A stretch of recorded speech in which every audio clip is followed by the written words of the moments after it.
Halo, selamat pagi healthy people. Bagaimana kabar di sana? Semoga selalu sehat ya. Pada saat ini pembahasan kita adalah tentang kegawat daruratan diabetes mellitus atau kegawat daruratan krisis hiperglikemia.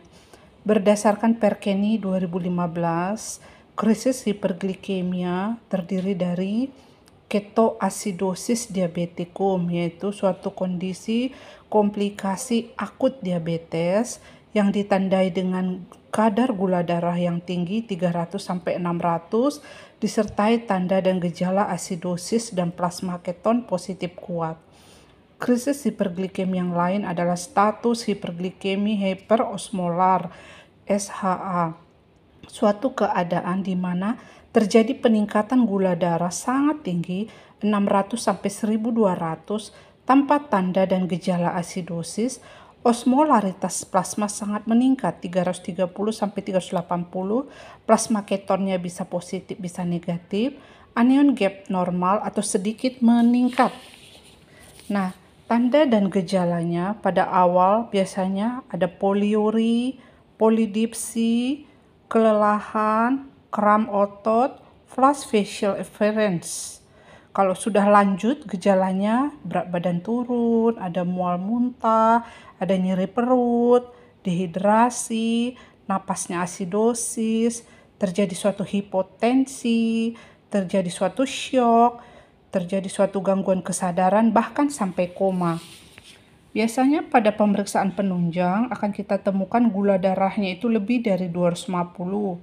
Keton urinnya moderate ya, darahnya lebih dari 0,6 ketonnya.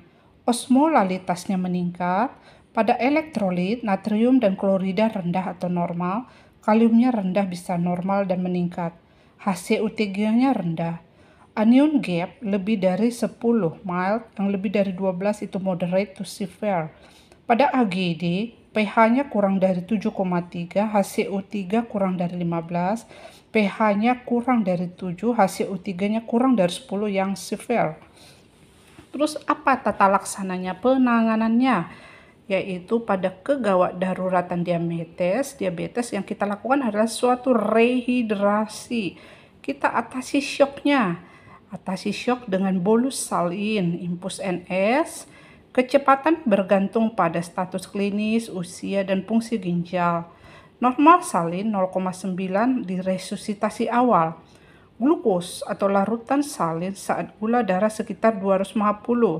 Pertimbangan pemasangan NGT. Kalium penting setelah resusitasi dan ketika output urin diketahui. Insulin, impuls 0,1 unit per kilo per jam setelah resusitasi. Rehidrasi memadai dan gula darahnya turun. Kecepatan ditingkatkan sekitar 10-20% jika gula darah tidak turun, sebanyak 50-75 mili selama 1 jam pertama. Monitoring yang kita monitor adalah tensinya, gula darah, output urin, dan status neurologis. AGD dan elektrolit setiap 2 jam di awal. Nah, biasanya akan terjadi suatu komplikasi hipoglikemia dengan tanpa hipokalemia, asidosis yang tidak terkoreksi, pertimbangkan rehidrasi lanjut atau adanya infeksi, adanya suatu udem paru, nyeri kepala dengan atau tanpa penurunan kesadaran, pertimbangan adanya edem cerebri, perlu pemberian manitol segera. Untuk recovery-nya kita harus perbaikan segera, lanjutkan dengan insulin infus jika ketosis masih positif, intake oral jika memungkinkan, pemberian rapid acting insulin 60-120 menit sebelum menghentikan pemberian insulin, regimen insulin reguler, dan pertimbangkan makanan dan minuman yang harus kaya kaliumnya. Terus bagaimana dengan cara pencegahannya? Yaitu prevention is key, yaitu pencegahan adalah kuncinya. Meningkatkan kesadaran publik, akses terhadap fasilitas kesehatan atau medis yang lebih baik, pengetahuan yang lebih baik dalam penanganan hiperglikemia, komunikasi antara tenaga medis saat kondisi gawat darurat.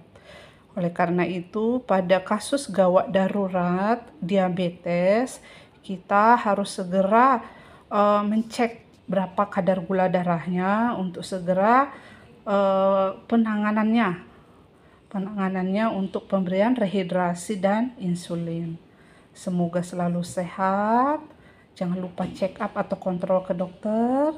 Salam sehat.